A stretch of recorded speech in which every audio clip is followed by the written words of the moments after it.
Hola, buenos días. Mi nombre es Sara Costa, soy periodista y dirijo una publicación que se llama Ballena Blanca. Y me hace mucha ilusión estar, por supuesto, de nuevo en CONAMA, moderando una mesa y un debate que me parece en estos momentos súper importante. Se ha titulado Un punto de inflexión para la adaptación al cambio climático y estamos hablando en un contexto de un fenómeno muy reciente y muy dramático como ha sido la Dana de Valencia, y es un punto de partida que hay que tener presente todo el rato, aunque no solo nos vayamos a enfocar en eso, para hablar de si de verdad estamos preparados y vamos a avanzar en una tarea crucial que tenemos por delante como es la adaptación.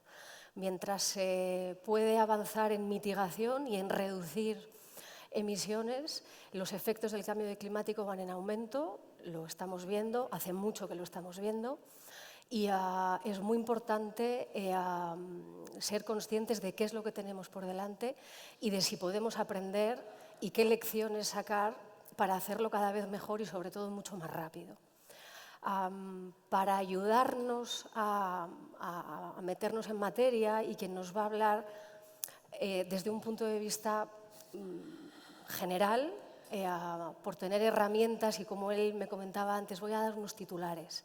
Y esto es muy importante, ¿no? Tener unos elementos para empezar a situar la posterior conversación. Y sin mucho más preludio voy a dar la palabra a Francisco Heras. Supongo que aquí todo el mundo le conoce. Él es subdirector de adaptación al cambio climático en la Oficina Española para Cambio Climático y nos va a hacer una intervención de unos 15 minutos para situarnos en el Plan General de Adaptación de una manera sucinta. Así que le damos la bienvenida.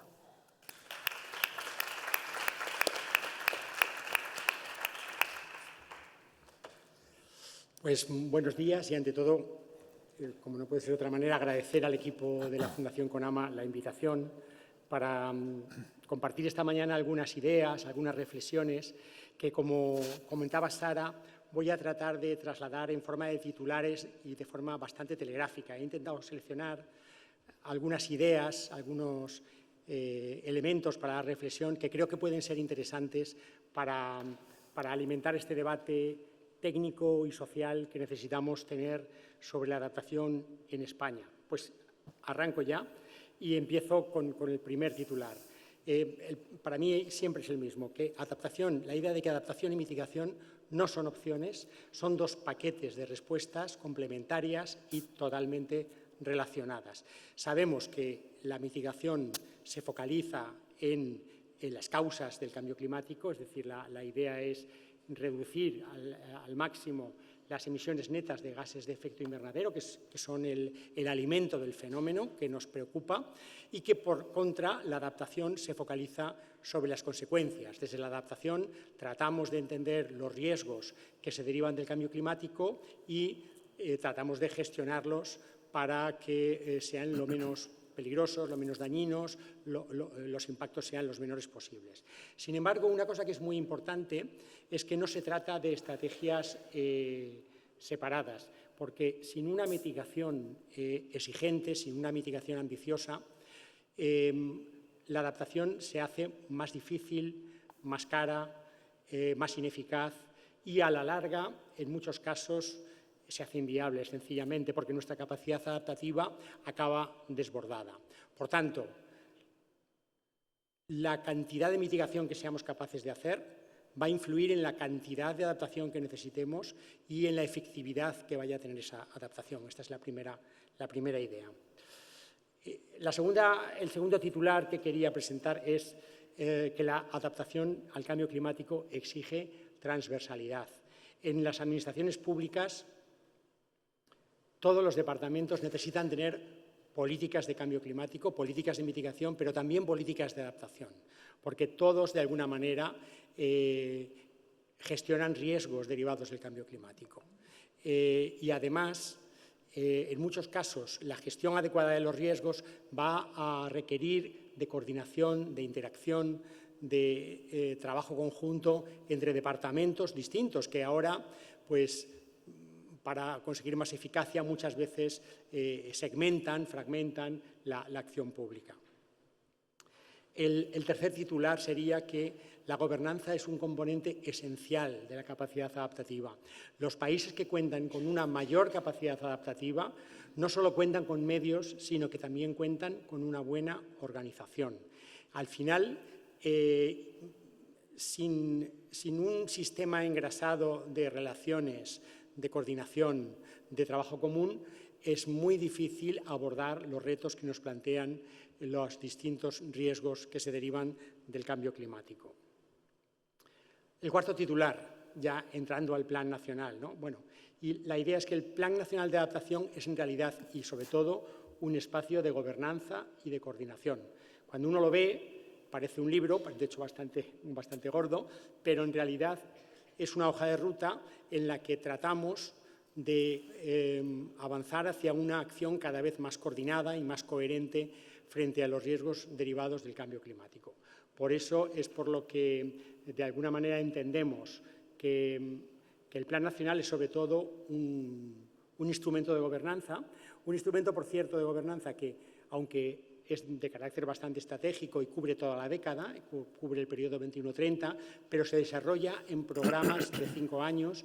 Ahora estamos ya en la última parte del programa de trabajo 2021-2025 y algo importante es que en breve, en unos meses, empezaremos a abrir el proceso para la elaboración del programa de trabajo 2026-2030 y creo que es una muy buena oportunidad para reflexionar sobre las cosas que han ocurrido en estos años, para revisar cómo han cambiado las obligaciones legales, cómo ha cambiado la ciencia y el conocimiento sobre los impactos y sobre la adaptación, y hacerlo además en conjunto, en común, porque al final, para que este programa de trabajo tenga eficacia, sea útil, esté bien enfocado, es necesario que contribuyan a él, por un lado, desde el mundo de la ciencia, de los científicos, la academia, pero también la gente que trabaja en las administraciones públicas, la gente que trabaja en las organizaciones no gubernamentales y las empresas. Muy asociado a esta última idea, el titular número 5 sería que la adaptación debe concebirse como un riesgo compartido. Al final, como un reto compartido, perdón. También es un riesgo compartido, por supuesto. No podemos dejar de tener en cuenta que sería ingenuo, sería un poco pretencioso pensar que desde las administraciones públicas vamos a poder desplegar un sistema de protección adecuado frente a todos los riesgos climáticos de forma desconectada con la sociedad. Al final, aunque suene a eslogan, la adaptación solo puede ser una tarea compartida, una tarea de todos. Y además, yendo un poco más allá, la acción preventiva y planificada que requiere la adaptación, los plazos con los que trabajamos, hacen absolutamente necesario que la adaptación se convierta en una política de Estado. Sexto titular, la adaptación sería, o la buena adaptación, debe concebirse como un ciclo sin fin, un ciclo que arranca con la identificación y el análisis de los riesgos que se derivan del cambio climático, que sigue con los procesos de planificación y programación, que a partir de ahí pasa al proceso de aplicación de políticas y de medidas y al final hay un seguimiento, una evaluación y un aprendizaje que nos sirve para volver otra vez sobre la cuestión mejorando a partir de la experiencia. Estos 4 elementos, bien engrasados, bien trabajados, bien llevados, son para mí la garantía de que en adaptación vamos mejorando. El séptimo titular tiene que ver con el componente social, ¿no? A veces en los foros técnicos como el que nos encontramos podemos tener la tentación de pensar que los retos en los que que queremos abordar, que nos importan, son esencialmente retos técnicos. A mí me gusta recordar que, aunque los medios tecnológicos, técnicos son importantes, también es esencial una sociedad consciente y preparada. Solo con una sociedad consciente y preparada es posible reaccionar, por ejemplo, ante riesgos importantes, ante riesgos que requieren cambios que en muchos casos van a tener que ser sustanciales, ¿no? El octavo titular. Los riesgos climáticos no nos afectan a todos por igual. Esto es importante. Tanto desde la perspectiva territorial como desde la perspectiva social, distintos territorios, distintos grupos humanos tienen niveles de vulnerabilidad muy diferentes frente al cambio climático. Y dado que de lo que estamos hablando es de protegernos frente a los riesgos, los vulnerables tienen que tener un tratamiento especial. Y esto al final pasa porque en nuestros planes, en nuestros programas, los análisis espaciales y los análisis sociales sean cada vez de mejor calidad y de mayor detalle. El noveno titular sería que la adaptación es, ante todo, una forma de pensar. Uno piensa que lo que se está creando es un nuevo espacio económico, un nuevo espacio técnico, pero sobre todo la adaptación con lo que conlleva es una nueva lógica. Y necesitamos asumir que el futuro no va a ser necesariamente igual a lo que hasta ahora hemos conocido, y al final la adaptación a lo que nos obliga es a pensar en lo que, entre comillas, podríamos llamar imposible, porque de hecho lo que resultaba inconcebible ya está ocurriendo. La adaptación tiene que convertirse en una forma de pensar que permee a todos nuestros proyectos, a nuestra acción profesional, administrativa, desde el primer momento, que integre los riesgos desde el primer momento en nuestros proyectos. El décimo titular es que la reconstrucción no puede concebirse como un regreso al pasado. Al final, las personas tenemos una más que lógica aspiración a recuperar aquello que hemos perdido, pero la reconstrucción realmente no puede suponer un volver a situarnos en la situación en la que estábamos, porque eso nos volvería a colocar en la zona de riesgo en la que nos encontrábamos. Por tanto, apliquemos realmente el principio que tantas veces hemos oído, digamos, en el plano teórico del Build Back Better, y empecemos a pensar en cómo podemos rehacernos de los impactos que, desgraciadamente, vamos a tener que sufrir, siendo cada vez mejores, más fuertes y más resilientes. Titular 11. Necesitamos más adaptación anticipada y transformacional. Hasta ahora, las respuestas adaptativas han sido fundamentalmente reactivas e incrementales. Nos lo dice el IPCC en el 6º informe de evaluación y además nos avisa de que en muchos casos vamos a necesitar una adaptación anticipada y transformacional. Una adaptación que en la jerga del IPCC cambie los atributos fundamentales de un sistema socioecológico en previsión, en anticipación al cambio climático y sus impactos. La 12. La desinformación nos pone en peligro. Al final, vivimos en una época en la que podemos elegir narrativas, ¿no?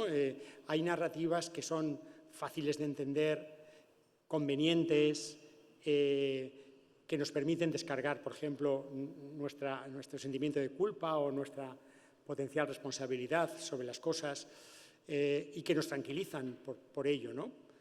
Pero lo cierto es que mientras que la información nos abre oportunidades, la desinformación nos pone en peligro, porque no nos permite adquirir una conciencia cabal de los riesgos que nos amenazan y, por tanto, no nos permite dar las mejores respuestas ante ellos. Al final, quienes conocemos, quienes atisbamos, quienes mínimamente entendemos qué significa el cambio climático, tenemos la responsabilidad moral de comunicarlo y la responsabilidad moral de ser beligerantes con la desinformación, porque la desinformación es seguramente la principal amenaza que hoy tenemos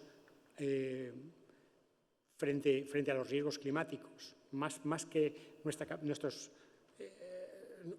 nuestras capacidades, nuestros presupuestos, Es decir, si no creemos que el problema es real, que el problema es serio y que el problema debe resolverse yendo a las causas y las consecuencias de una forma sistemática, estamos en peligro.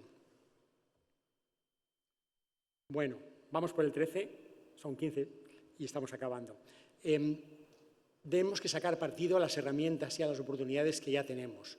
Es importante reconocer que en el campo de la adaptación, a pesar de ser joven, hemos hecho ya muchas cosas. Contamos con análisis de riesgos de distintas temáticas y a distintas escalas territoriales, con ejemplos inspiradores, que es verdad que no son normalmente ejemplos que están extendidísimos, pero sí que a nivel piloto han demostrado su viabilidad, con herramientas prácticas como proyecciones climáticas, visores de escenarios, aplicaciones que modelizan los riesgos. Es decir, todo este arsenal de herramientas con el que contamos está a nuestra disposición y tenemos que aprovecharlo. No es tiempo, no tenemos tiempo para reinventar la rueda, aunque, por supuesto, las herramientas hay que aplicarlas adaptándolas a nuestras situaciones y nuestros contextos, ¿no?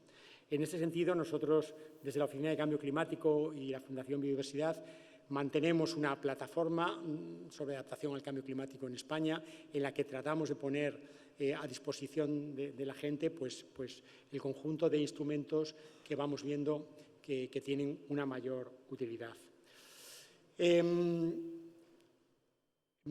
Penúltimo mensaje: la adaptación tiene límites.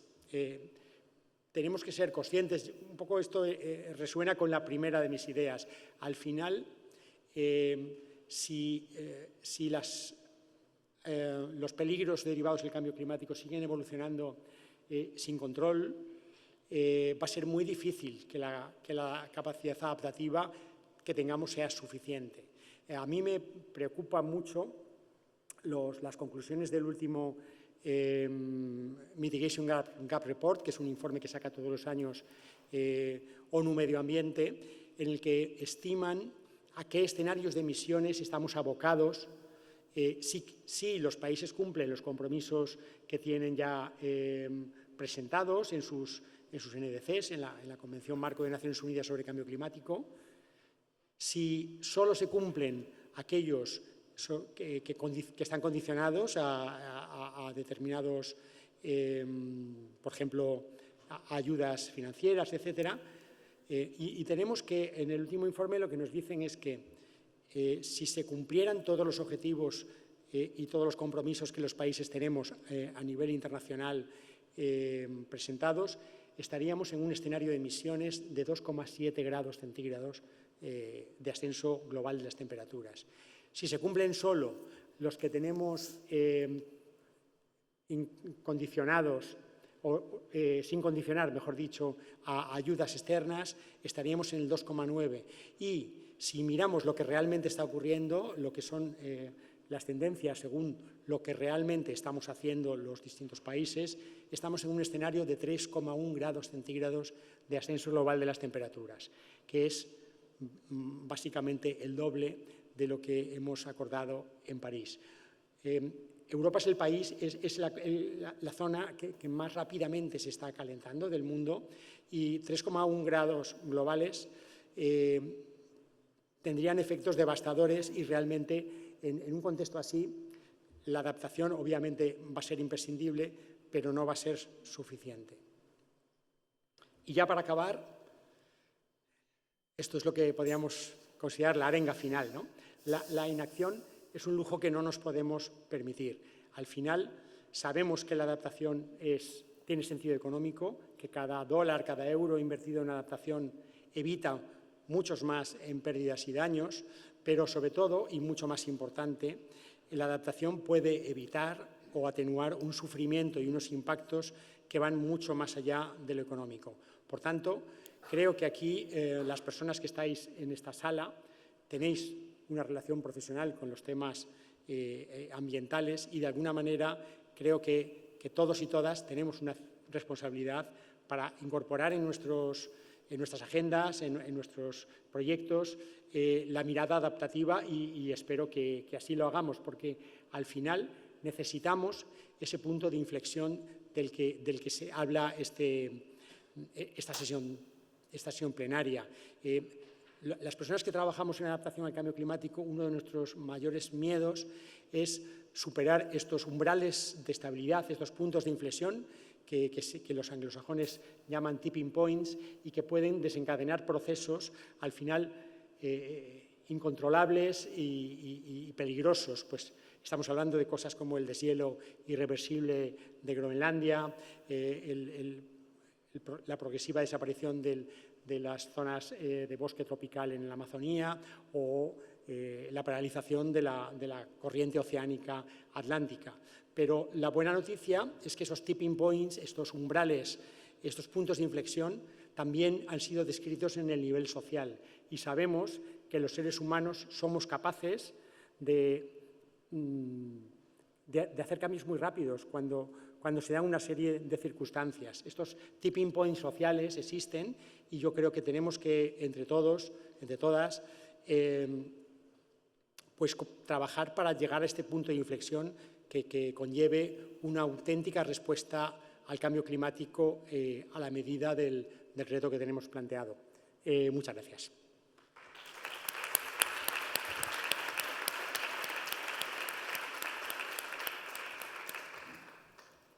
Muchas gracias, Francisco. Claro, la tarea es colosal. Es muy difícil escuchar estos 15 titulares y no preocuparse, claro. Pero yo, por lo menos, mi intención es abordar esto desde un lugar de lo que podemos aprender para ir más rápido, qué cosas se pueden hacer para adaptarse mejor y más rápidamente al cambio climático. Y tenemos aquí 4 personas, más Francisco, que ya ha intervenido, que nos van a ayudar. Mi intención es salir de este lugar pensando que hay un montón de cosas, porque es verdad que se pueden hacer, y hay 4 expertos que nos van a mostrar un camino. Yo me quiero ir de aquí como con un camino, ¿no? Entonces, vamos a empezar por Efrén Feliu. Él es gerente de cambio climático en Tecnalia. Cada una de estas 4 personas va a hacer una pequeñita intervención de 5 minutos para situar de lo que habla, y vamos a empezar por Efrén. Pues gracias. Bueno, lo primero, agradecer a CONAMA, no solo por facilitarnos el lugar de encuentro periódico en el que ver a viejos amigos y amigas, ¿no? y poder ponernos al día, sino también por abrir debates y espacios de diálogo que nos permiten poner sobre la mesa conversaciones, en algunos casos difíciles o incómodas, pero sobre las que hay que hablar, ¿no? Y la adaptación al cambio climático con la reciente catástrofe en Valencia, pues es una de ellas, ¿no? Y CONAMA ha sido de los primeros foros, ¿no? En los que se ha hablado de manera extendida sobre adaptación al cambio climático desde hace unos años. Y por lo tanto, pues bueno, gracias a todo el equipo de CONAMA por seguir permitiendo estas conversaciones. En Tecnalia llevamos unos años, ¿no? Trabajando a nivel autonómico, pero también mucho en el ámbito europeo, Copernicus, intentando traer información o desarrollar información que sirvan, pues, para analizar y tomar decisiones en el ámbito de la comprensión del riesgo climático y la adaptación. Con algunos focos, ¿no? sectoriales que luego podremos hablar, infraestructuras, medio urbano, energía, etcétera. Pero bueno, la presencia aquí hoy viene derivada de esa trayectoria y también de los trabajos recientes que estamos realizando en colaboración con otras organizaciones como el IH o BC3, ¿no? en el análisis de riesgos a nivel nacional del cambio climático que dirige Íñigo Losada y colideramos, ¿no? desde Tecnalia, y bueno, es un poco el marco desde el que voy a trasladar algunas ideas fuerza de manera bastante telegráfica, pero que puedan servir para el debate posteriormente. Hay muchos mensajes coincidentes con lo que acaba de trasladarnos Paco, con el manifiesto de Fundicot, ¿no? que me llegó después de hacer las notas para esta intervención, y hay muchos mensajes que son viejos, pero que siguen siendo necesario recordarnos que no lo estamos abordando adecuadamente, ¿no? ciertas discusiones como los estudios de atribución, ¿no? Tiene la Dana de Valencia que ver específicamente con el fenómeno de cambio climático. Yo creo que pertenecen a otros espacios de diálogo y que es incuestionable que la intensidad, duración y frecuencia de los eventos extremos va a cambiar y que, por lo tanto, tenemos que plantearnos que los antiguos periodos de retorno con los que hemos hecho ingeniería, ordenación del territorio, planificación hidrológica, pues quizás hay que revisarlos teniendo en cuenta que evidentemente hay una incertidumbre inherente al cambio climático, pero que las respuestas que demos tienen que permitirnos gestionar esa incertidumbre. Teniendo en cuenta que además el cambio global, no solo el cambio climático, implica riesgos cada vez más complejos. En la jerga del cambio climático hablamos de amenazas combinadas, efectos en cascada y situaciones como las de la Dana pues nos hacen ver que ese impacto directo de una inundación puede complejizarse a escala territorial, generando una desestabilización de un orden de magnitud mayor que la de determinados análisis en los que intentamos entender un impacto como puede ser el de inundación, pues ciertos daños físicos, ¿no? Y yo creo que habrá estudios dentro de meses, años, de todo lo que está suponiendo, ¿no? este desastre, pero la idea de complejidad es fundamental y las respuestas nos tienen que ayudar a gestionar la incertidumbre y la complejidad desde una perspectiva más integral. Y al final estamos hablando de principio de precaución y de sostenibilidad, o sea, de lo que venimos hablando desde hace 30 años más, porque los fundamentos para responder al reto de la adaptación al cambio climático, resiliencia climática, son muy parecidos a los que venimos hablando en el marco de la sostenibilidad y muchos de los mensajes que Paco nos ha trasladado nos los llevamos 30 años atrás hablando de Agendas 21, de sostenibilidad y si le quitamos el título son perfectamente compatibles con aquello.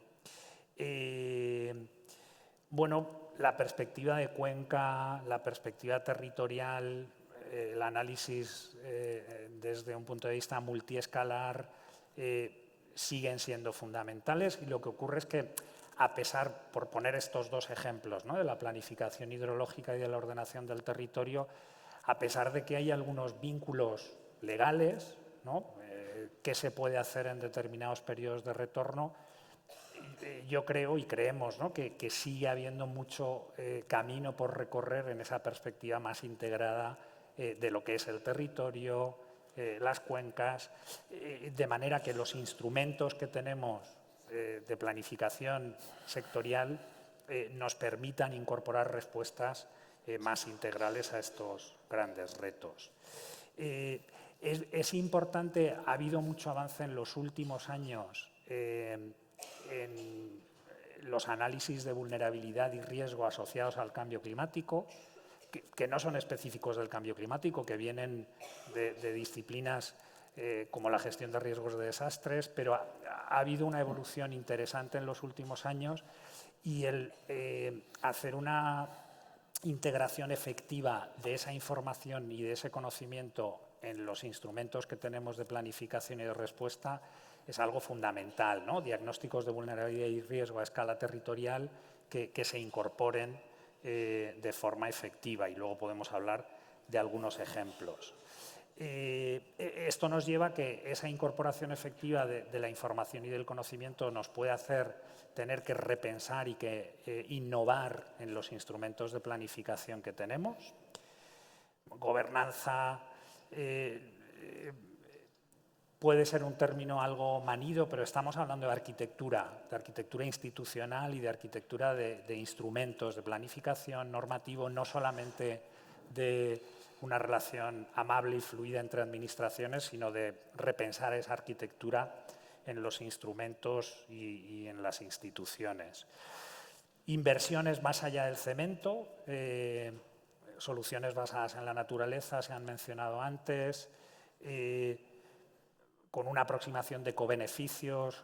Paco mencionaba que no se puede disociar mitigación y adaptación. Desde la perspectiva de respuestas tampoco, y hay determinados sectores, energía, edificación, en los que no podemos pensar de manera separada en la mitigación y la adaptación.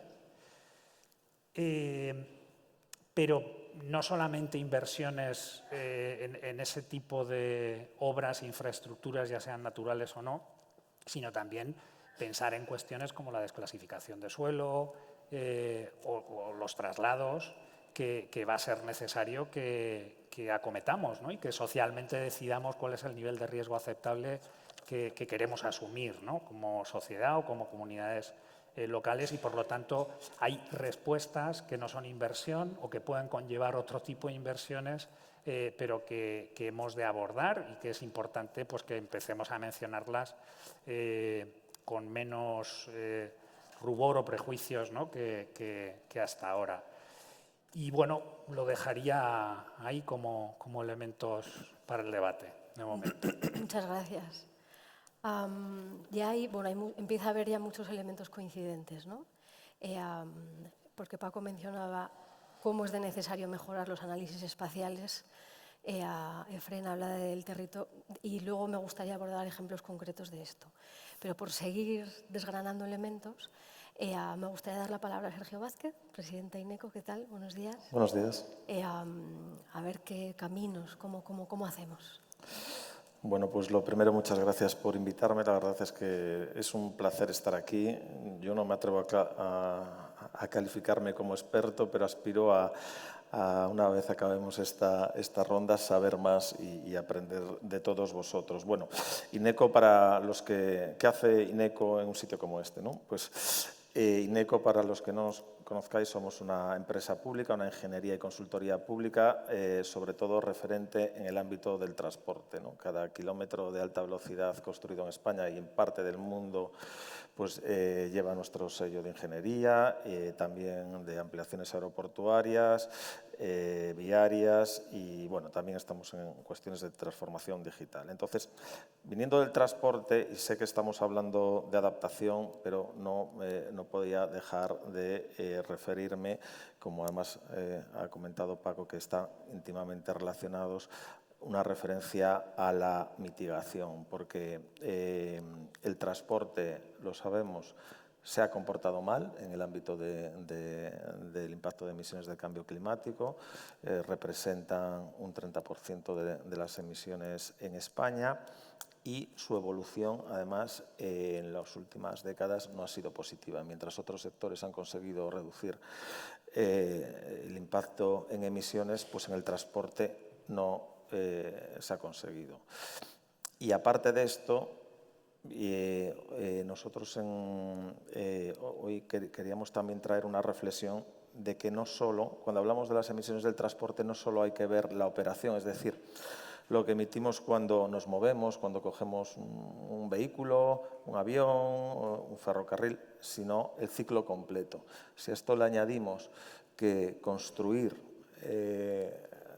parece que estoy tirando piedras contra mi propio tejado, ¿no? Porque esto que lo diga una ingeniería, pero bueno, quizá a lo mejor le concede menos conflicto de interés a lo que voy a decir. Construir también genera impacto y huella de carbono muy importante. El impacto de las emisiones del sector del transporte sería mayor, ¿no? Porque no solo es la operación, sino que para que los trenes se muevan hay que hacer líneas de alta velocidad, para que los aeropuertos despeguen hay que hacer aeropuertos, y eso es realmente importante, ¿no? Hasta el punto que nosotros estamos trabajando en una calculadora didáctica, ¿no? De impacto de huella de carbono de todo el ciclo vital del transporte, y bueno, efectivamente pues hay algunas conclusiones que nos dicen que quizás, por ejemplo, el ferrocarril no es tan bueno, o sea, es bueno, pero no es el santo que creíamos, sino que también tiene un impacto la construcción, ¿no? Porque construir un kilómetro de alta velocidad genera 8.000 toneladas de emisiones de CO2, y, por ejemplo, otros transportes que son muy contaminantes en su operación, como el aéreo, son, digamos, menos lesivos a la hora de la construcción de la infraestructura. Bueno, lo que quiero decir para cerrar el ciclo es que hay que en el ámbito de la mitigación, ver la fotografía completa, ¿no? Y esto es algo que es importante, no solo la operación. Pero bueno, yendo a la adaptación, bueno, yo creo que comparto las reflexiones que se han hecho ahí. A la adaptación voy a hablar de las infraestructuras de transporte. Nosotros estudiamos la vulnerabilidad hemos estudiado el 80% de nuestra red ferroviaria, la vulnerabilidad de nuestra red y el 100% de nuestra red de carreteras del Estado. Y efectivamente, bueno, pues las infraestructuras del transporte no son, digamos, muy vulnerables a los incrementos de los valores medios, por ejemplo, de temperaturas o de efectos del cambio climático, pero sí son vulnerables como a los sucesos que suceden en los extremos, ¿no? A los fenómenos meteorológicos de fuerte adversidad como el que hemos sufrido muy recientemente. Y eso, efectivamente, como decían, pues hay una alta probabilidad, ¿no?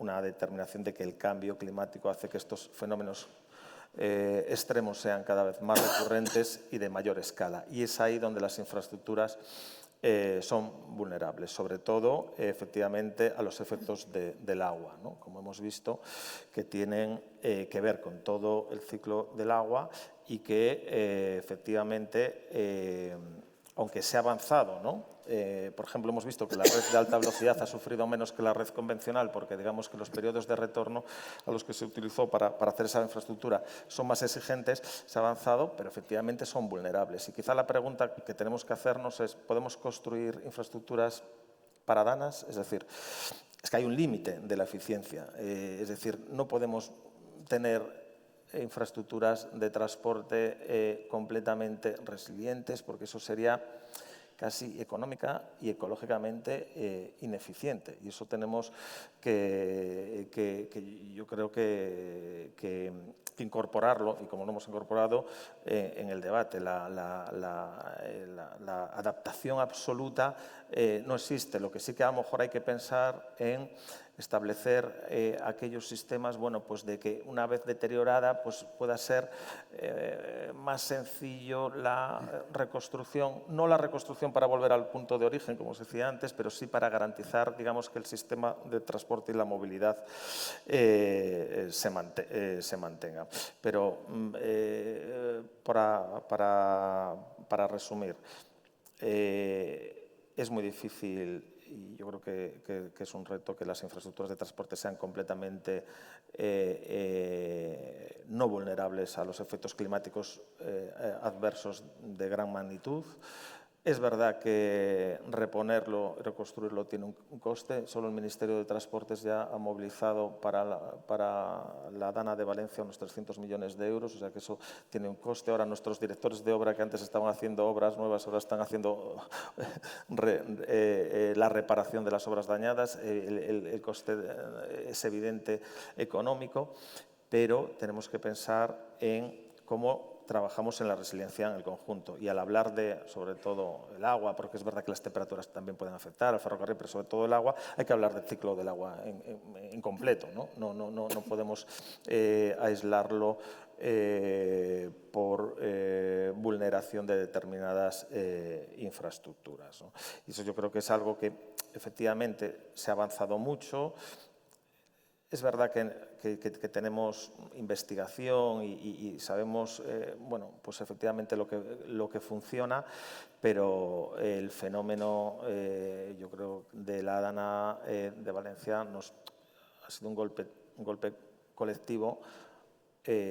Cuando hablamos de vidas humanas, de ser todos más conscientes de la vulnerabilidad, ¿no? de lo que somos, ¿no? Pues y eso yo creo que sirve y debe servir para agitar conciencias y inscribir estos debates de catástrofes climáticas como la Dana en el macro debate de la mitigación y la adaptación del cambio climático, que ya no solo hablamos de salvar el planeta, porque el planeta quizás se vaya a salvar, hagamos lo que hagamos, sino también de salvar vidas humanas.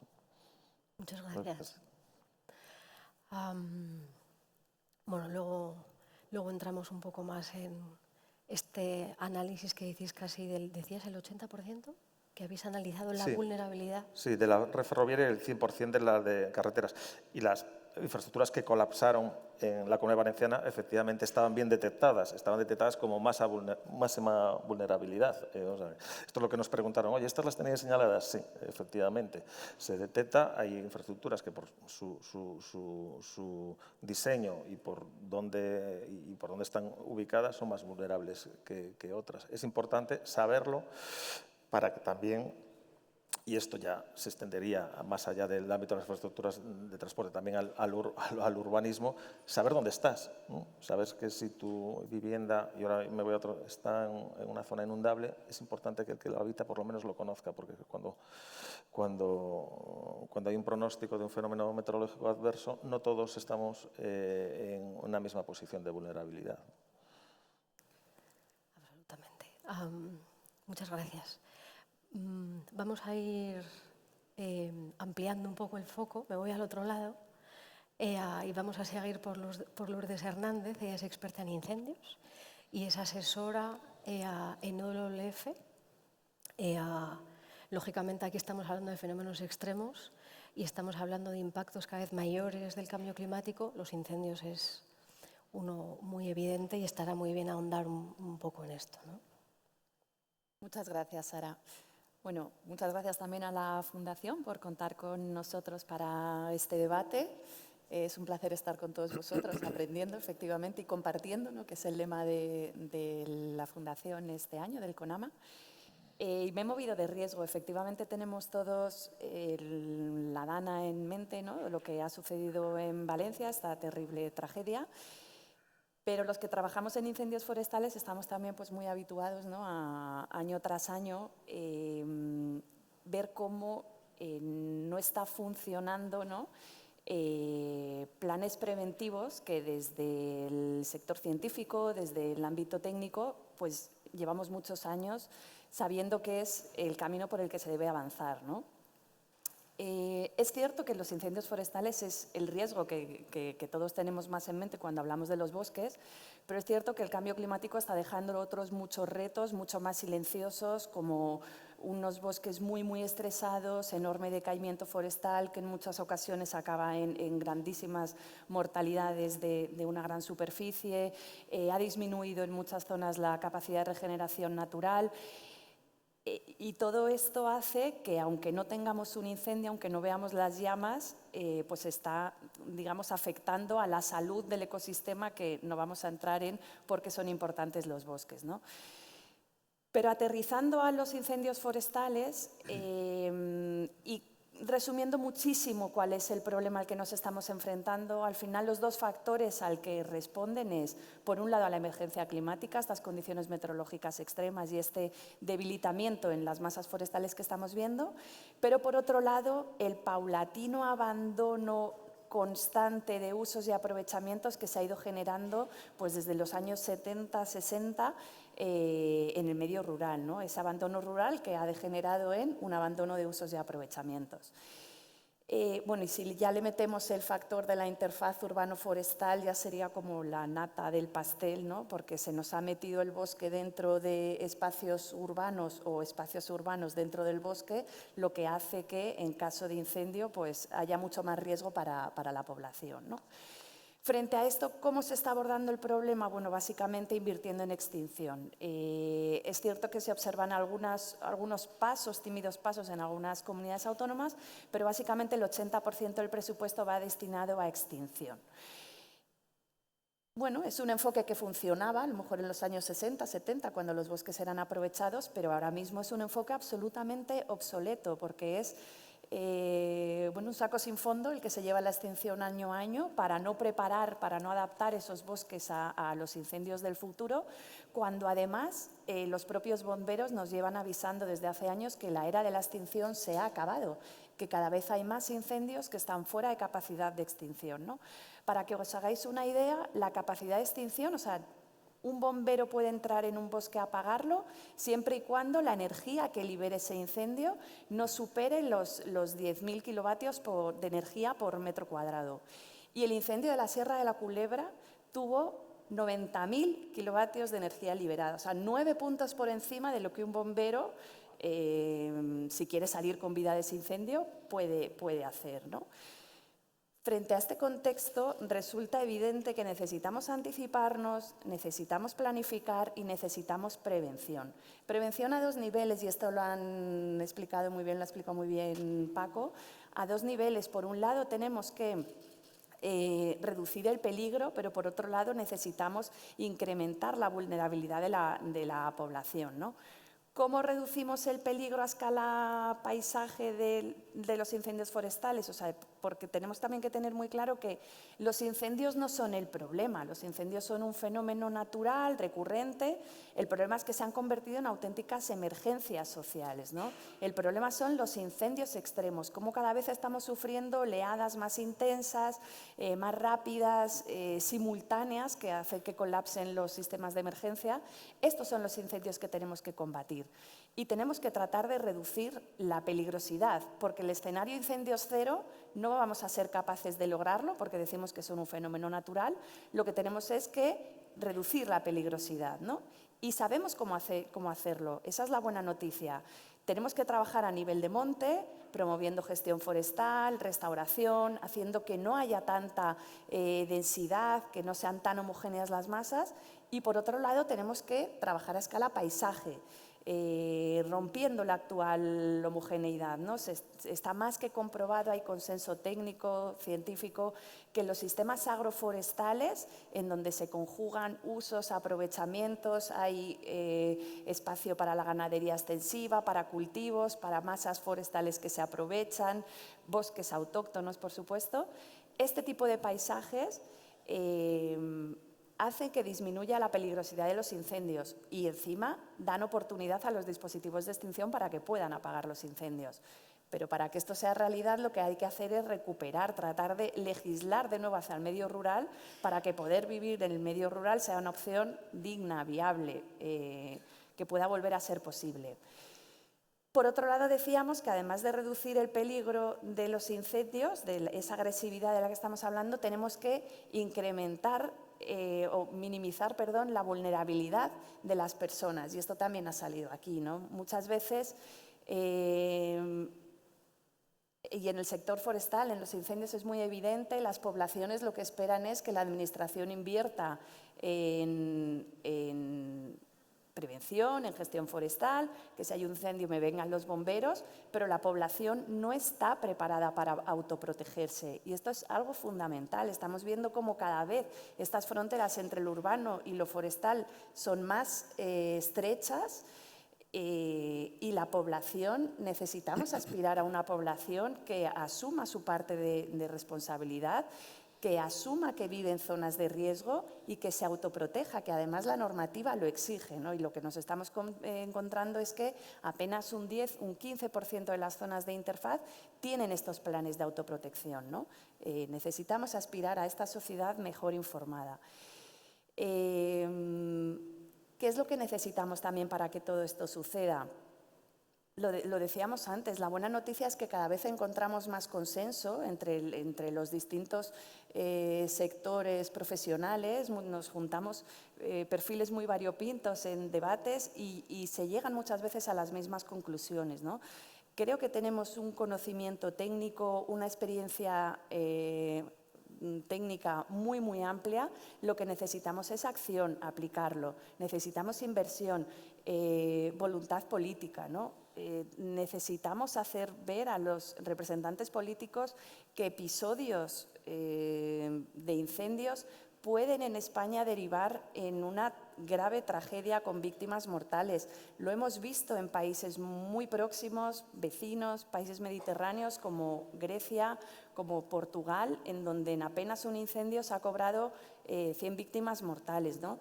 Tenemos todo el conocimiento disponible, sabemos cómo hacerlo, lo que necesitamos es inversión y ponernos a trabajar de forma conjunta. Yo lo puedo dejar aquí. Va a haber más tiempo para el debate. Gracias por el resumen, muy disciplinada.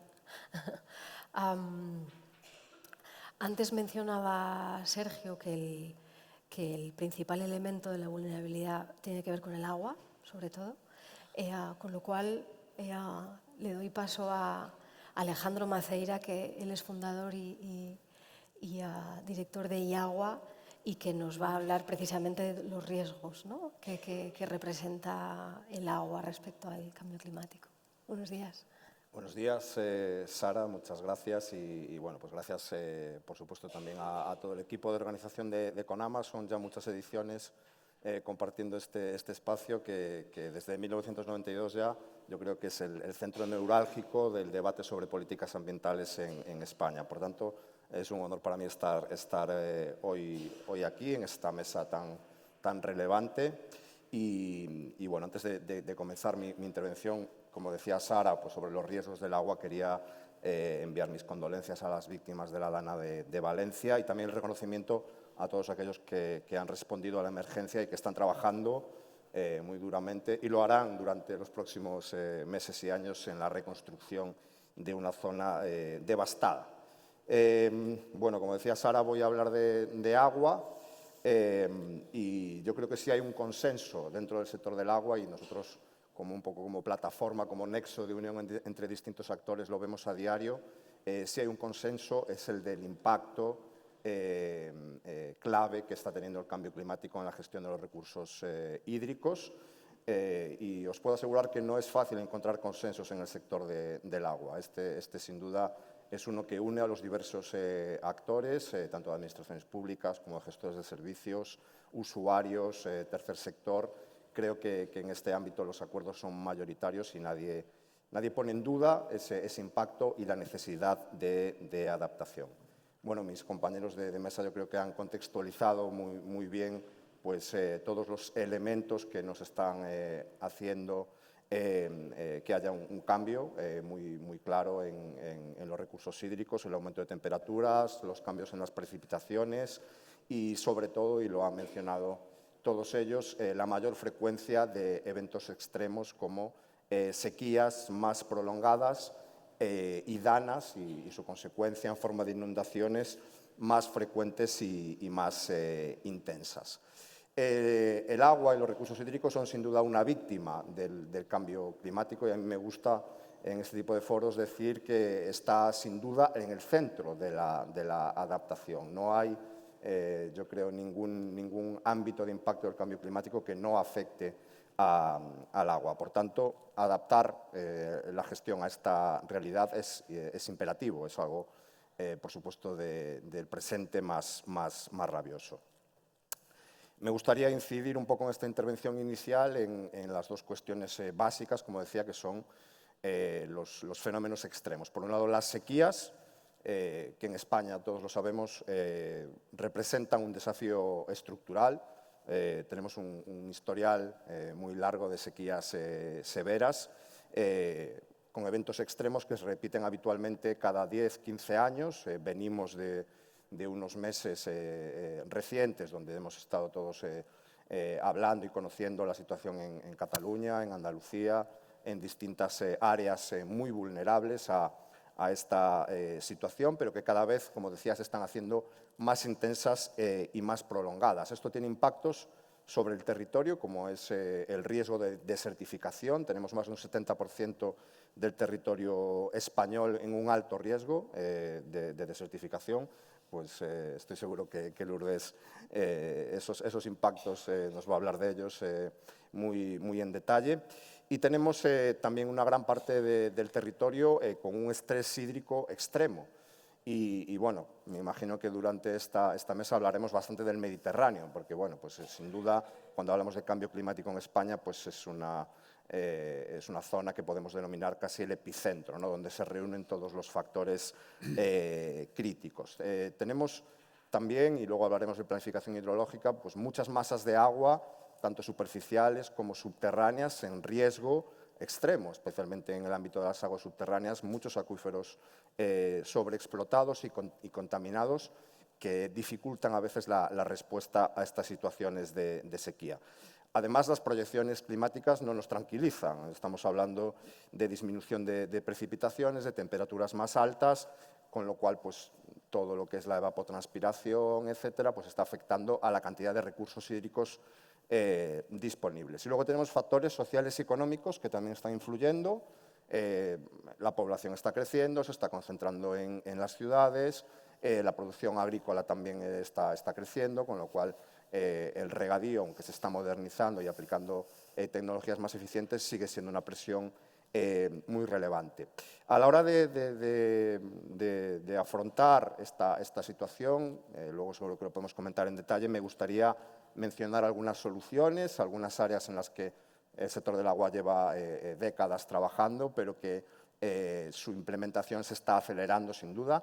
La primera es la reutilización de agua. España es un líder mundial en reutilización, pero estamos en torno a un 10% de recursos reutilizados. Sin duda hay un margen muy amplio, especialmente en áreas urbanas y también para afrontar el riego agrícola. Luego tenemos la desalación, por supuesto, que es una herramienta clave en zonas donde la disponibilidad de aguas superficiales es más escasa y necesitamos impulsar la seguridad hídrica a través de este tipo de instalaciones. Aquí hablamos de una tecnología que ha evolucionado especialmente en cuanto a su coste energético, que era una de las principales barreras de adopción, y también en cuanto a su impacto ambiental.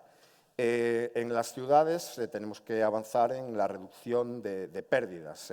Sin duda, pues no podemos a estas alturas, digamos, estar hablando de pérdidas del 30, al 40, incluso del 50% en algunas ciudades, y hay muchos planes y programas que están trabajando en esa línea. Y por último, y como decía antes, por supuesto, una agricultura eficiente, un sector que se ha modernizado, que ha pasado grandes extensiones, un gran número de hectáreas de riegos por gravedad, por aspersión, etcétera, riegos por goteo, pero que aún sigue siendo el máximo consumidor, con un 70% del uso del agua, y sin duda pues uno de los que más presiona e impacta a este recurso. Por otro lado, en el otro extremo, pues tenemos a las inundaciones que suponen una amenaza creciente, como lamentablemente pues hemos podido ver recientemente. Tenemos una situación climatológica, meteorológica, que nos está trayendo danas más intensas y más frecuentes. Y en la zona del Mediterráneo incluso esa situación climática hace que el Mediterráneo funcione como combustible para acelerar sus efectos. Esto evidentemente nos obliga a ser resilientes en cuanto a las infraestructuras, en cuanto a la planificación que realizamos de todos los elementos que pueden estar en riesgo, ¿no? Como pueden ser, pues, lo hemos visto, ¿no? Centros urbanos, infraestructuras de transporte, etcétera, etcétera. Luego lo abordaremos, como decía, en profundidad, pero qué soluciones clave tenemos que implementar. Por un lado, los sistemas de alerta temprana para anticipar y prevenir estos riesgos. Y a nivel infraestructuras me gustaría, y lo mencionaba Sergio antes, incidir en las soluciones basadas en la naturaleza, como puede ser la restauración de humedales y de cauces fluviales que pueden amortiguar estos efectos. Por supuesto también infraestructuras grises que en muchos casos estaban planificadas y no se pudieron ejecutar, pero que sin duda en este ámbito de prevención de fenómenos extremos como inundaciones siguen siendo clave. Me gustaría destacar que España es una referencia global en planificación hidrológica. Lo que es la unidad de cuenca, que en España se viene utilizando desde hace un siglo, pues es el elemento de gestión integrada de recursos hídricos que se ha exportado en todo el planeta. Y creo que a la hora de afrontar estos riesgos pues tenemos un conocimiento y unas estructuras tanto de administraciones como de profesionales que están a la vanguardia mundial. Hay muchos elementos, pues Paco Heras hablaba del Plan Nacional de Adaptación al Cambio Climático, pero me gustaría mencionar también los planes hidrológicos de cuenca, por supuesto, y dos elementos clave como son los planes especiales de sequía y los planes de gestión del riesgo de inundación, que son planes en los que hemos volcado todo ese conocimiento acumulado de décadas y que han sido elaborados por profesionales, como decía, del máximo nivel. Y me gustaría aquí reconocer también su trabajo y decir también que lamentablemente no hay soluciones mágicas. Nadie nos va a venir a arreglar este problema de un día para otro, pero que hay cientos de personas muy cualificadas trabajando en estos temas y sin duda poniendo todos los medios que tenemos para prevenirlos.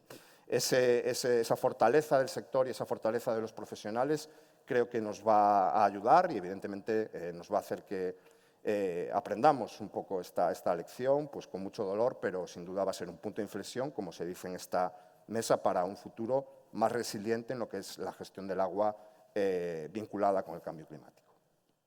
Muchas gracias. Bueno, aquí hay un montón de elementos súper importantes. A mí me gustaría empezar por lo que ya de manera recurrente aparece aquí, que es tener información, ¿no? Cómo de importante es disponer de información. Paco hacía alusión a los análisis espaciales y Efrén a tener información sobre los riesgos. Y yo ahora quiero saber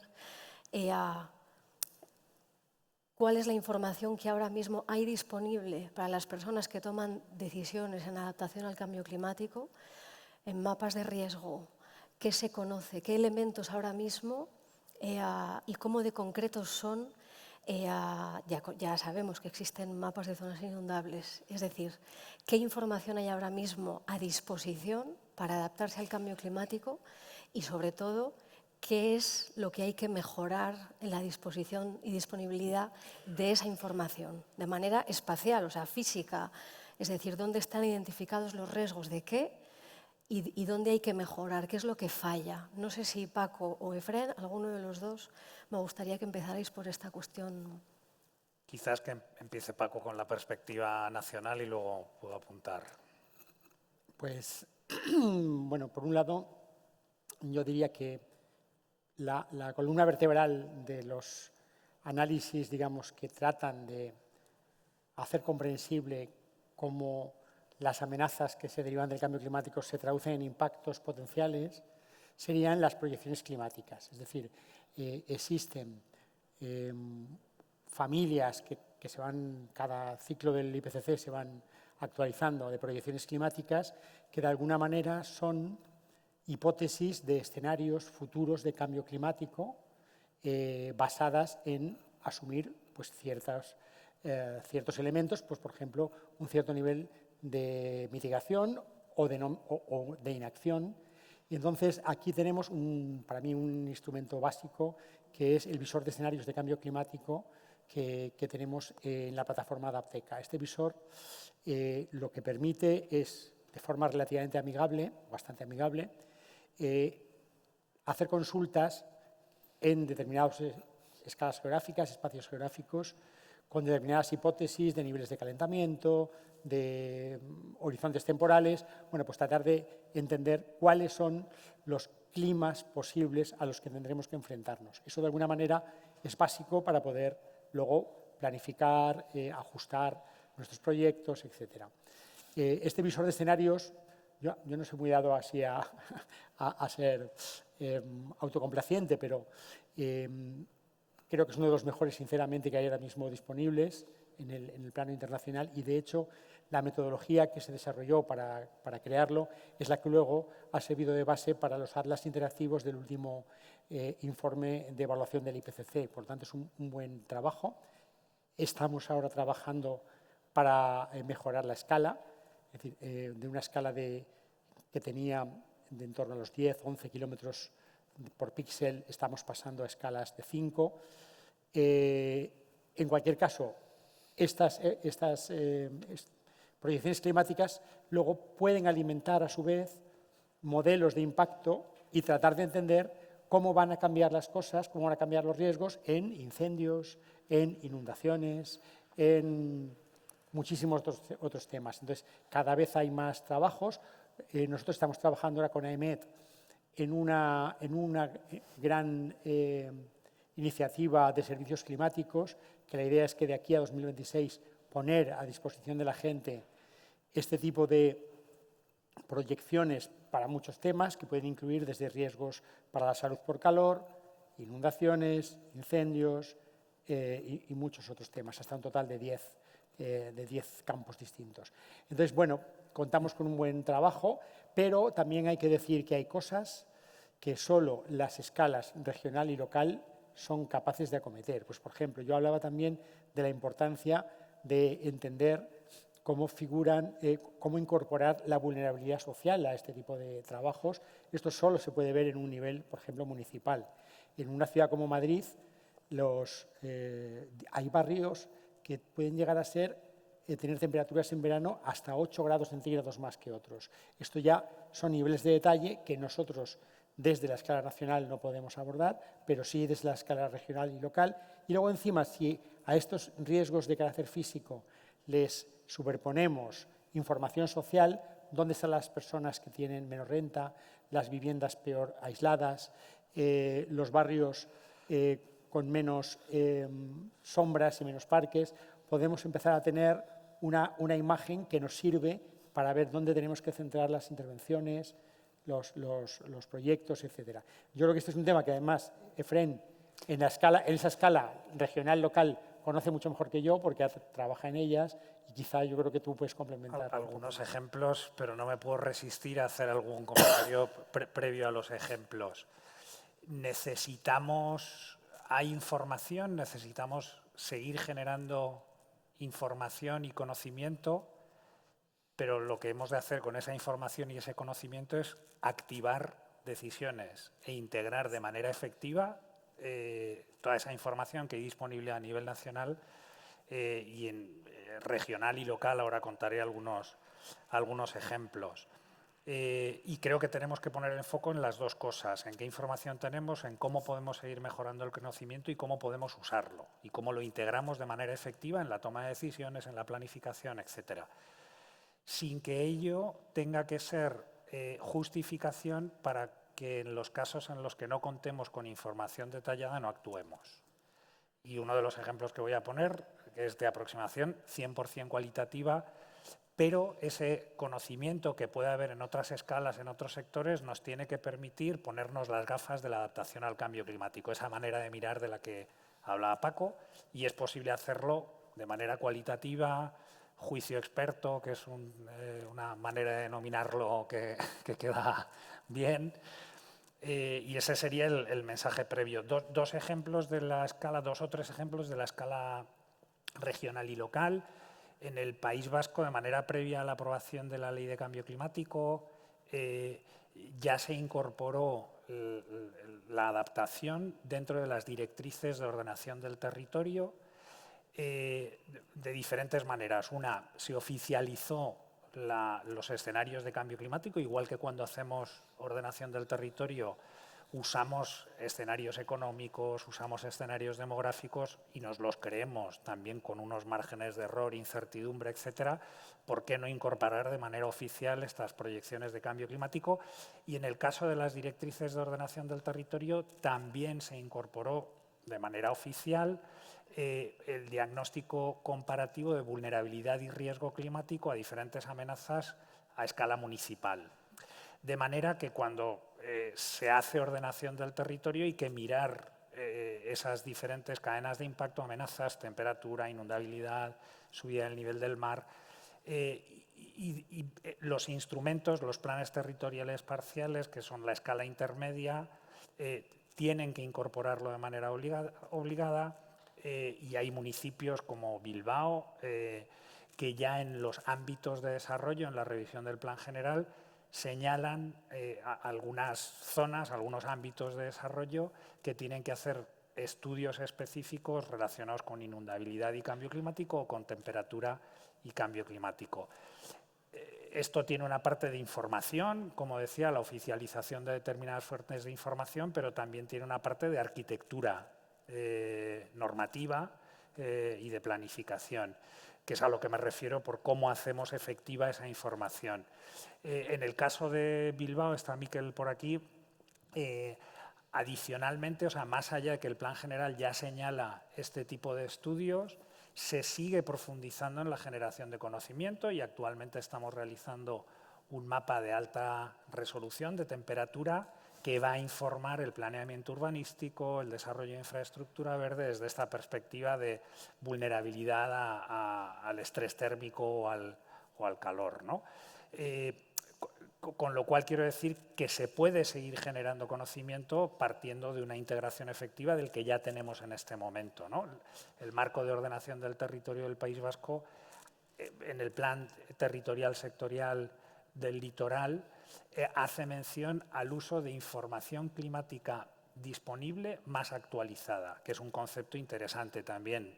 la ciencia del clima, la información climática es hiperdinámica y hemos de incorporar esta flexibilidad bien entendida de poder hacer uso de la mejor información disponible en el momento en el que estamos tomando las decisiones dentro de un marco jurídico que nos permita tener cierta seguridad. Y el último ejemplo es un proyecto EGOCI en Navarra, adaptación al cambio climático desde el planeamiento urbanístico, sin información cuantitativa y con este juicio experto y estas gafas de adaptación al cambio climático a la hora de revisar planeamiento urbanístico, con decisiones atrevidas, como la desclasificación de suelo industrial en determinados municipios, justificadas por el incremento de riesgo de incendios, en aquel caso en un contexto de cambio climático.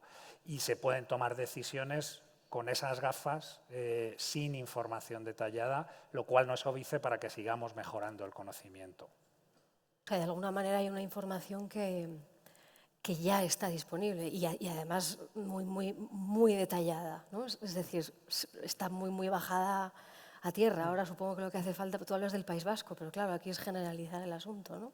Es decir, que todo esto baje a una escala nacional para tomar quien tenga que tomar las decisiones, que tenga esa gafa de adaptación que, a ver, pues que no, que esto no está, es decir, esto no está ganado. Paco lo mencionaba antes, falta muchísimo camino por recorrer para incorporar esta manera de mirar pues que hay un riesgo que se llama cambio climático y que desarrollar una mirada para que en primer lugar quien tenga que tomar decisiones lo haga. Yo solo... Sí, sí. Bueno, no. ¿Ibas a...? Sí, me da igual, ¿eh? Yo quería introducir, porque me parece una pregunta muy relevante. Efectivamente, como comenta Paco, tenemos muchos estudios que analizan cuáles son los impactos generales, ¿no?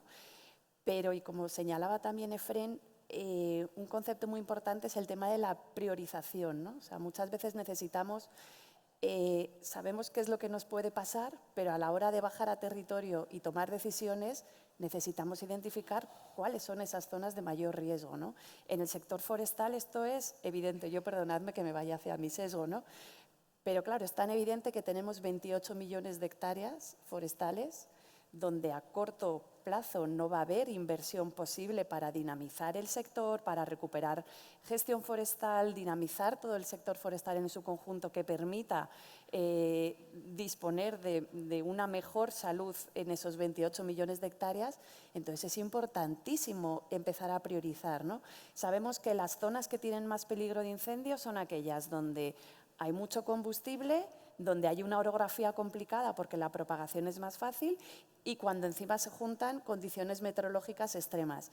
Y si encima le metemos esta capa social, ¿no?, de donde hay un mayor uso del fuego como herramienta de gestión, pues ahí te empiezan a salir cuáles son las zonas de alto riesgo de incendio a nivel territorial.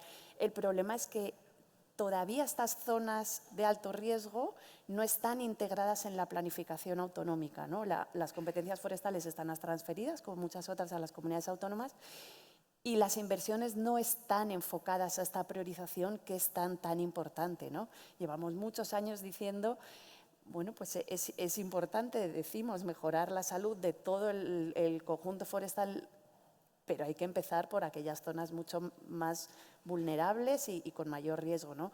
Hay comunidades autónomas que han avanzado más, otras menos, otras que delimitan que toda su superficie forestal es de zona de alto riesgo, lo que al final esa priorización no sirve para nada, ¿no? Entonces, bueno, por meter este apunte al debate.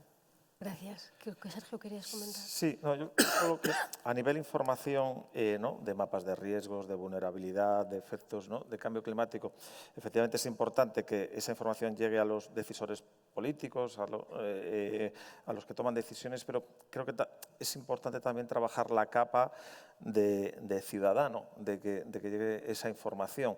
Ya no solo para hacer, como me refería antes, frente a fenómenos climáticos extremos, ¿no? Es decir, pues yo vivo en una zona inundable. Pues a lo mejor hay que trabajar con señalítica, pues pues como Japón en los terremotos, es decir, que la gente sepa el terreno en el que pisa. Pero ya quiero decir que no solo frente a fenómenos, digamos, a catástrofes climáticas, sino, pues, por ejemplo, ¿no?, como comentaba Paco, pues al nivel, por ejemplo, de temperaturas, ¿no? Y poniendo el ejemplo, que efectivamente aquí es muy importante la implicación de las administraciones autonómicas y sobre todo locales, ¿no? La diversidad de temperaturas, de altas temperaturas que nos podemos encontrar en un mismo municipio. En Madrid, bueno, pues al final, si hay una información clara de esa diferencia de temperaturas, eso va a afectar también a las decisiones de vida de los ciudadanos, en dónde quieren vivir y también de demandas hacia sus decisores políticos. No, es que aquí en este distrito la temperatura es 7 grados o 6 grados superior a la media de la ciudad. Póngame parque, haga algo. Es decir, que cuando hablamos de conciencia ciudadana, creo que es crítico que los ciudadanos sepan las consecuencias en su vida real y tangible de estos efectos, ¿no? Más allá que, efectivamente, muy importante, los decisores políticos que tienen que hacer la planificación. Sí, claro, si uno se va a comprar una casa y entonces una variable que va a ver es si esa casa está disponible en una zona inundable, que a día de hoy lo está en muchos lugares, uno se hace la pregunta de si habría que legislar para que eso no pasara. Es decir, efectivamente. Es decir, que lo podemos bajar, sí, pero hay una capa que la información técnica sirve para que quienes tengan que tomar decisiones legislen o orienten. No son incompatibles. O sea, yo creo que la capa a los decisores tiene que estar, pero también porque yo creo que hasta es un derecho ciudadano, ¿no? El estar informado de tus riesgos, ¿no? Y que eso además yo creo que serviría de palanca para que no se permitiese, pues efectivamente, bueno, pues el desarrollo urbano desmedido y en zonas que no debía de haberse producido, ¿no? Cuando hablábamos de... Es que hablabas antes, Sergio, precisamente por acotarlo a algo tan físico como son las infraestructuras, ¿no? Y hablabas del análisis que habéis hecho de la vulnerabilidad.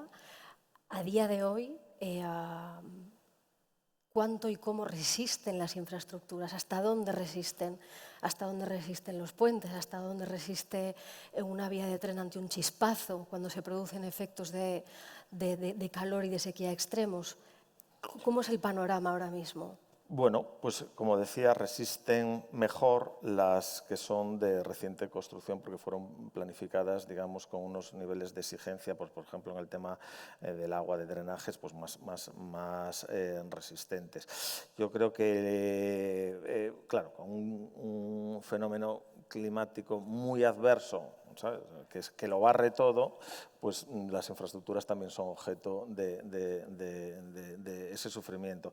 Pero es verdad que aquellas infraestructuras, digamos, más troncales, ¿no?, nuestras autovías, nuestras líneas de alta velocidad, diría que son altamente resistentes. Es verdad que se han planificado con criterios más exigentes, pero la frecuencia de fenómenos adversos y su magnitud está cambiando, ¿no? Y eso es lo que efectivamente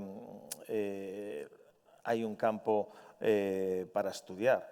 Van a pasar más veces, pero como decía antes, el impacto cero ante un fenómeno climático muy adverso es muy difícil de evitar.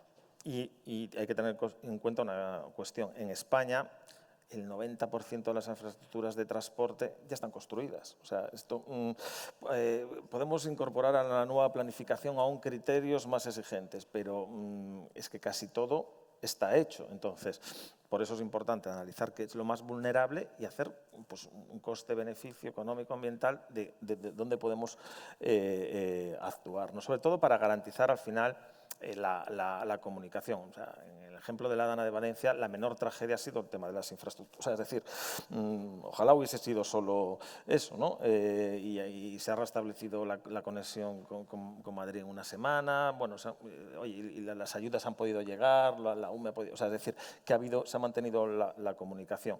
Es un fenómeno de vulnerabilidad, pero diría que no es el más crítico. Lo importante es proteger sobre todo aquellas infraestructuras que garantizan más la conectividad general y que haya soluciones complementarias en caso de colapso. Antes surgía la pregunta, bueno, y iba saliendo aquí que no podemos adaptarnos hasta el infinito, ¿no? O sea, que la capacidad de adaptación tiene un límite. Un límite, y entiendo que también, claro, a medida que se va complicando la cosa, un coste que habría que ver hasta dónde eso es asumible. ¿Se puede dilucidar aquí en alguna medida hasta dónde, en un contexto de fenómenos naturales cada vez más extremos, incendios, decíamos antes, de sexta generación, fenómenos como danas que son cada vez más tremendas, cuál es con ese horizonte la capacidad real o intuitiva de adaptarse? ¿Hasta dónde? ¿Cómo me miras? Sí, Te digo. Es que te he mirado. A ver, yo empezaría diciendo algo que a veces no se considera, y es que el riesgo es un concepto social. Es decir, nuestra tolerancia al riesgo es algo socialmente negociado y socialmente compartido. Por ejemplo, una de las cosas más peligrosas que nosotros podemos hacer desde el punto de vista personal es montarnos en un coche, objetivamente, porque bueno, tienes unas probabilidades de muerte mucho mayores que con otras actividades. Sin embargo, es un riesgo socialmente asumido y normalizado, ¿no? Entonces, claro, ese componente social, ¿qué es lo que es aceptable o no?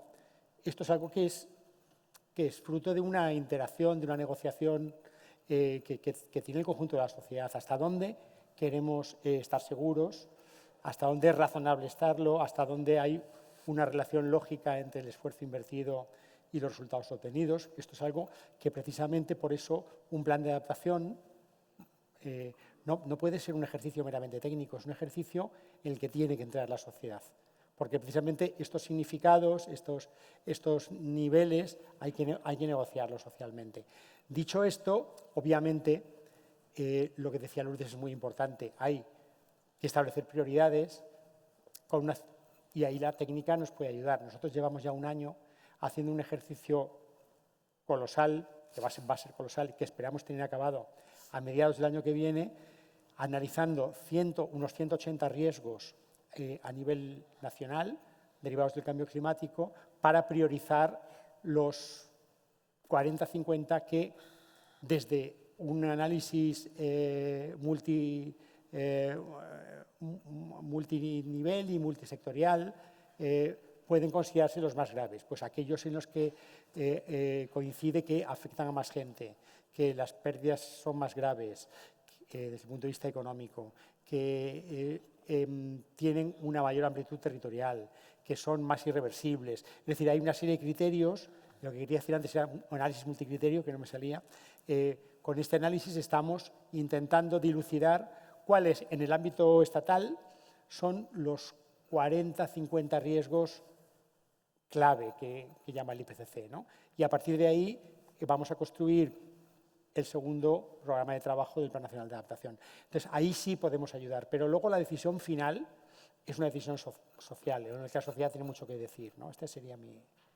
Pero es importante, perdona que en relación con el análisis en el que estamos inmersos, el que haya una aproximación sistemática, comparable, reproducible y que podamos revisitar ese análisis de riesgo, comparar entre sectores y llegar a acuerdos sobre cuáles son las prioridades, pero con una base no solo de información, sino de criterio y metodología transparente y, como decía antes, reproducible, pues porque son decisiones y prioridades que vamos a tener que revisar periódicamente en el contexto de cambio climático, de incertidumbre, de flexibilidad, etcétera. Perdona, Alejandro, que me... No, qué va. No, muy interesante tu reflexión, Efrén.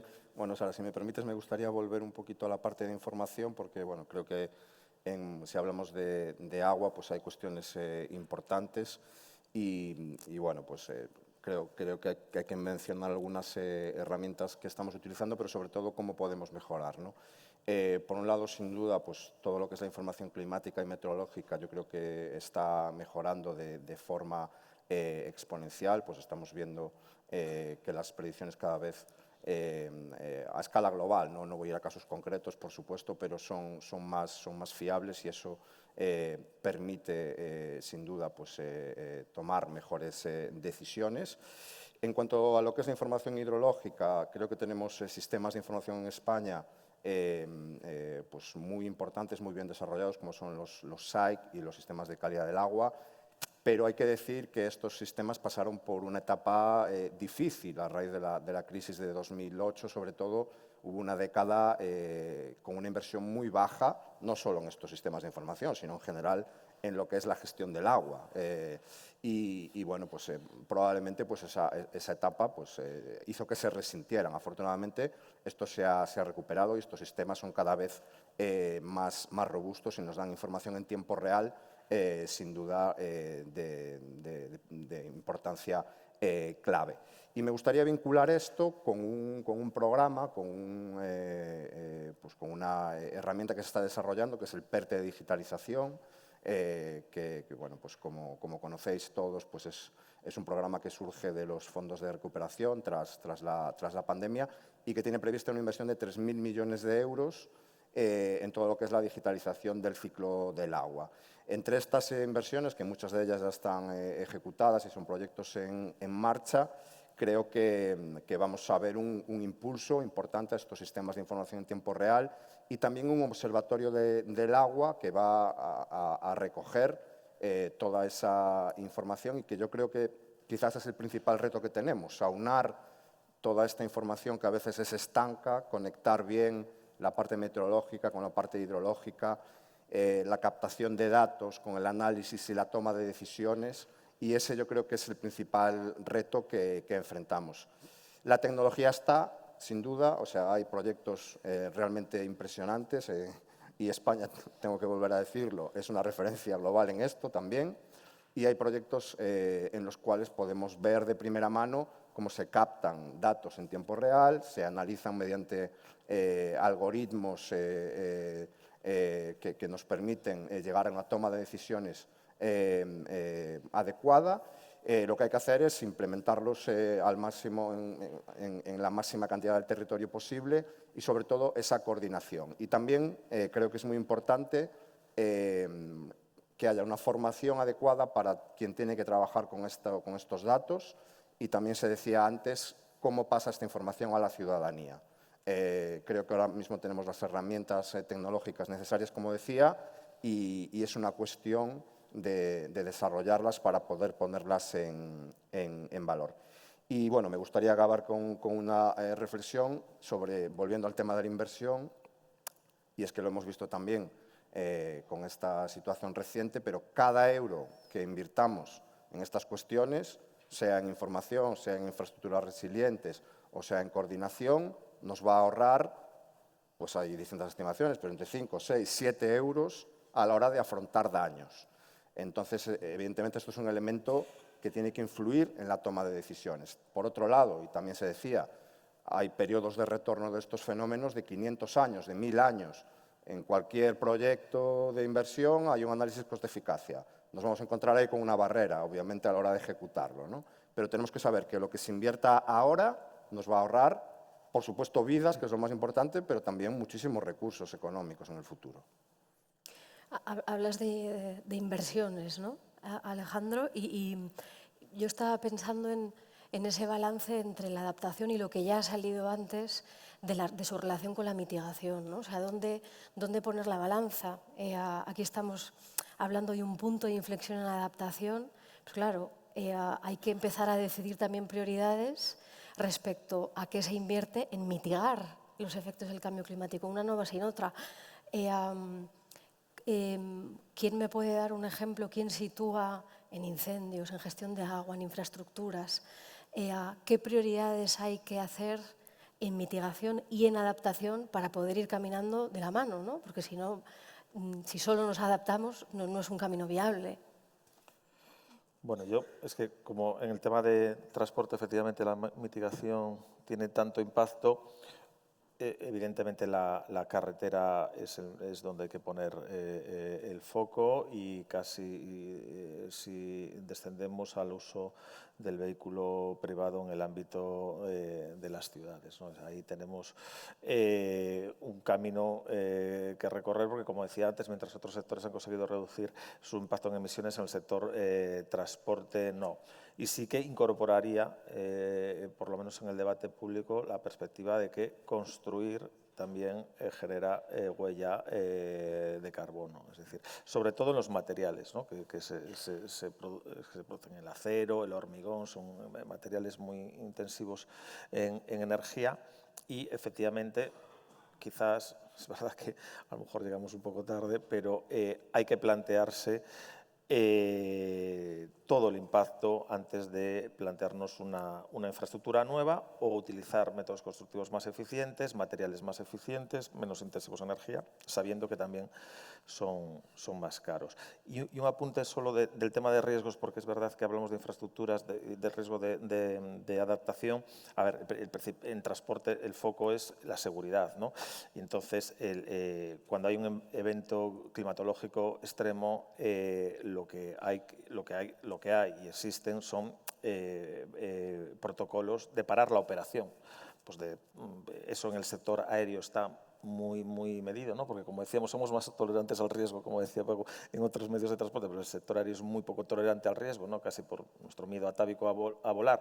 Está muy medido, ¿no? Se cierran los aeropuertos. En el ferroviario también, porque efectivamente depende solo de un único agente, que es el administrador de infraestructuras ferroviarias, y en el del vehículo privado, efectivamente, como ahí ya interactúa mucha capilaridad de situaciones, casuística y muchas administraciones competentes, bueno, pues efectivamente ahí los protocolos no están tan desarrollados. Sí, en el caso de las nevadas, como lo hemos visto, pero en casos de fenómenos climatológicos extremos es muy importante la actuación de las administraciones locales, ¿no? Porque además hemos visto que precisamente en esta Dana de Valencia y Vuelvo el vehículo, aparte de los vehículos destrozados que hay, que por cierto, cogiendo el hilo de que no hay que, a lo mejor no hay que comprar 200.000 vehículos que se han destrozado, a lo mejor hay que replantearse que se han puesto fuera de servicio 200.000 vehículos, la solución no es reponer los 200.000, ¿no? A lo mejor hay que plantear otras dinámicas de movilidad sostenible, pero bueno, no quiero decir que es un elemento importante el de los vehículos porque son tapón, porque hemos visto que incluso, pues lógicamente, incluso hubo gente que puso su vida en peligro pues por salvar su vehículo y han generado, bueno, pues un elemento muy poco predecible, ¿no? Porque esto no está tan analizado, ¿no? El efecto de los vehículos en el territorio, que actúan como barreras, actúan como jaulas y como un elemento de clara inseguridad, ¿no? Que eso también, pues cuando decía de que la información tiene que llegar a las personas, pues saber que a lo mejor en un evento así extremo de una avenida de agua el vehículo no es un lugar seguro, ¿no? Hay sectores, volviendo a la pregunta de mitigación y adaptación, hay sectores en los que esos vínculos son mucho más evidentes, ¿no? El sector energía, edificación, en los que descarbonizar implica también transformar desde una perspectiva de resiliencia climática o adaptación allí donde estás interviniendo, ¿no? Y la generación de energía, las redes eléctricas, que además tienen un papel fundamental en la transición energética, tienen que estar adaptadas, ¿no? Y hay sectores en los que disociarlo sería actuar de una manera un poco ilógica, ¿no? Estamos planteando estrategias de transición energética que van a implementarse y van a operar en un clima distinto y en unas condiciones distintas de generación, pero de consumo también, ¿no? Y hace ya unos años hablábamos en el PENIEC, ¿no? De que esto tenía que estar presente.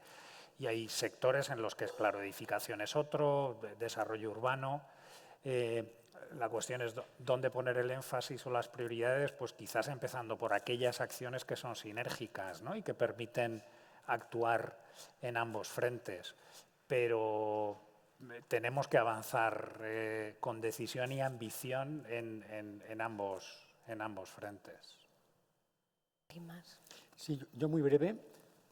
Una de las cosas interesantes del último informe de evaluación del IPCC es que deja claro que al final el cambio climático, el incremento de las emisiones globales, de las temperaturas globales, va directamente proporcional, prácticamente en un sistema lineal, a nuestras emisiones de gases de efecto invernadero. ¿Qué quiere decir esto? Que cada tonelada extra que coloquemos en la atmósfera va a conllevar un calentamiento adicional. La única manera de frenar el calentamiento es dejar de emitir, pero no emitir menos, es dejar de emitir. Por eso hablamos de neutralidad climática, porque realmente la única manera de que este fenómeno no progrese de forma indefinida es llegar a un momento, y habrá que discutir cuándo, con qué nivel de esfuerzo, con qué nivel de inversión, pero al final la meta solo puede ser la neutralidad climática, porque es la única que nos garantiza que las temperaturas no van a seguir subiendo de manera indefinida. Esto yo creo que es importante dejarlo claro. Gracias. ¿Querías decir, Lourdes? No, nada nuevo por aportar, que es quizá volver a remarcarlo, ¿no? La importancia, creo que ha salido a lo largo de todas las exposiciones, ¿no? No se pueden disociar una de la otra, ¿no? Es fundamental seguir avanzando en la descarbonización, en apostar por una energía 100% renovable, ¿no? En ahorro energético, pero al mismo tiempo tenemos que ir adaptando los sistemas que tenemos, ¿no? Imposible trabajar una sin la otra. El nivel de ambición, porque me ha gustado mucho el ejemplo que has puesto, Sergio, sobre la ANA y los 200.000 vehículos. La manera de reconstruir es volver al mismo modelo.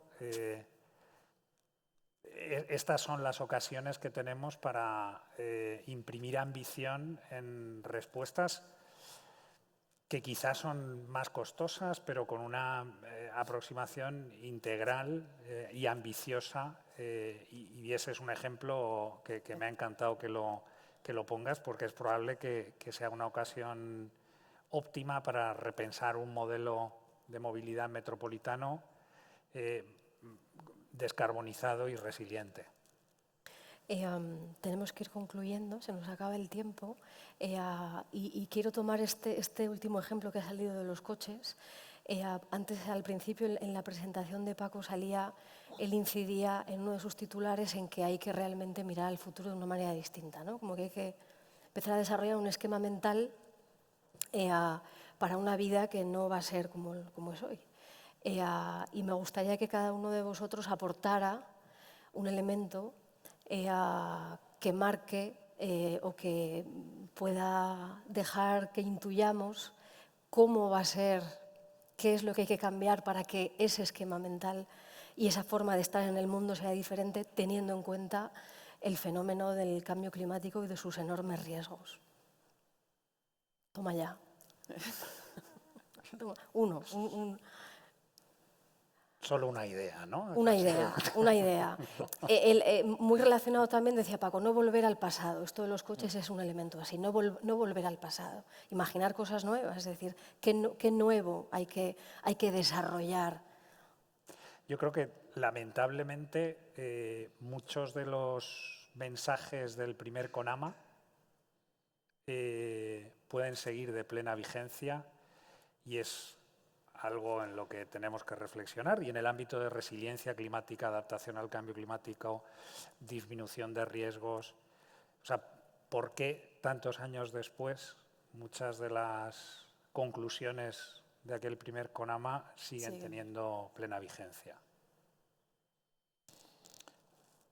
Bueno, la verdad es que es complicado, pero yo diría que, bueno, yo creo que mucha humildad intelectual a la hora de abordar esto, conscientes de que, bueno, que el cambio para el ser humano no es sencillo. Y me voy, si queréis, al ejemplo de los coches, que es verdad que puede quedar bien, pero ¿cómo convences a las familias que han perdido su automóvil, que para ellos es su medio de trabajo, o un objeto o un bien de alto valor, que hagan esa transición, ¿no?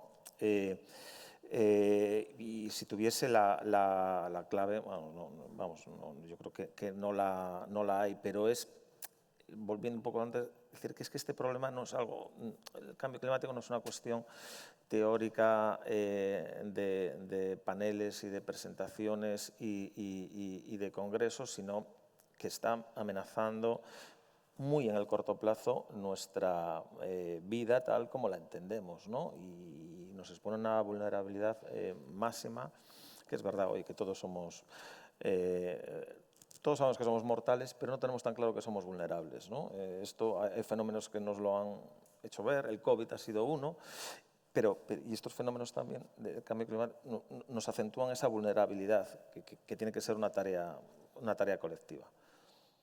Gracias. Sí, yo retomando el ejemplo que ha puesto Sergio, que me ha parecido también muy interesante, hay un dicho así como muy castizo que dice esto de hacer de la necesidad virtud. Bueno, yo creo que es lo que necesitamos, hacer de la necesidad virtud. El cambio climático está aquí para quedarse. Tenemos que desactivarlo o de lo contrario llegaremos a unos niveles de calentamiento incompatibles con casi todo. Pero también tenemos que protegernos y vamos a tener que protegernos haciendo de la necesidad virtud y creando unos nuevos escenarios que no van a poder ser los que han sido hasta ahora, pero en los que podemos estar razonablemente seguros y podemos sacar lo mejor de las cartas que nos han tocado. Y yo creo que a eso todavía estamos a tiempo y para ello tenemos conocimiento, tenemos herramientas y que lo que nos hace falta es ese ímpetu, ese atrevimiento, vamos a llamarlo, para cambiar las cosas y a veces cambiarlas de una forma bastante profunda. Esto que llaman ahora la adaptación transformacional. Y dejarnos de pequeños cambios incrementales que a la larga nos conducen a callejones sin salida. Y empecemos a pensar en cambios más profundos, más que afectan a las esencias de la manera en que hacemos las cosas, ¿no? No sé, eso así en teórico suena muy bien, ahora llevarlo a la práctica ya es otra cosa, ¿no? Pues, Sara, Creo que Lourdes quería... Si podemos seguir, pues continuamos así con el orden y ya... No, decía Sara, me voy a tomar una pequeña licencia y para el mensaje final me voy a apoyar en 5 elementos, pero muy breve. Breve. Bueno, el primero que el cambio climático, que el agua está en el centro de impacto del cambio climático y la adaptación es urgente, que como hemos visto en este panel no hay soluciones mágicas. Me gustaría poner en la mesa un par de retos importantes, como es superar la fragmentación de la información y la coordinación entre administraciones, decir que tenemos el conocimiento humano y la capacidad tecnológica y que nos ha faltado inversión en infraestructuras resilientes que puedan mejorar la adaptación a la sequía a través de reutilización, desalación, economía circular y a las inundaciones a través de soluciones basadas en la naturaleza e infraestructuras. Y finalmente el último mensaje es reiterar que actuar ahora es más rentable que responder a desastres en el futuro. Después de esto, a ver cómo cerramos, Alejandro. Un colofón. Bueno, yo creo que ya está prácticamente todo dicho. Creo que sabemos lo que hay que hacer, de verdad. Creo que hay muchísimo conocimiento, muchísima experiencia. Falta quizá ponernos de acuerdo en algunos sectores cómo vamos a lograr esto y sobre todo lo que hace falta es que haya un clic, ¿no? en las mentalidades colectivas, ¿no? Muchas veces, con la Dana lo estamos viendo, con los incendios se ve cada verano, uno piensa que después de tragedias va a haber un claro punto de inflexión que no termina de llegar, ¿no? Porque al final nos gusta vivir en este estado de falsa seguridad de en realidad no nos puede pasar nada, ¿no? Y el ser humano tiende a, por protección, autoprotección supongo, tiende a pensar que bueno, está pasado pero no va a volver a pasar, ¿no? Entonces quizá por hacer un ejercicio de autorreflexión necesitamos comunicar el punto en el que estamos de otra manera, ¿no?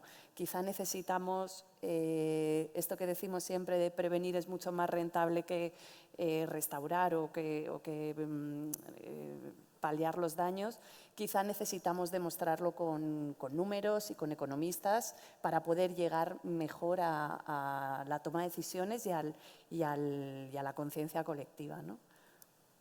Y ya está. Nada más. Muchas gracias. Gracias a todos. Y el último elemento que, bueno, no dará tiempo a abordar aquí, pero sí que creo que es un buen enlace para el siguiente encuentro que vamos a tener, ¿no? Cuando aquí se hablaba de la información en la ciudadanía. Cuando Paco mencionaba que hay una componente social evidente, es decir, integrar a la gente en todas estas decisiones, ¿cómo hacemos que la gente esté bien informada con dos problemones que hay ahora, como son los bulos y la desinformación? Que esto es, en un congreso como este, a mí me parece uno de los temazos, y que vamos a abordar con otra serie de, ahora con otros compañeros, y que yo creo que es un buen hilo, ¿no? Y casi que como conclusión, para mí es dejar esta pregunta abierta, ¿no? ¿Cómo hacemos bajar la buena información a la ciudadanía? Así que bueno, seguimos. Muchas gracias.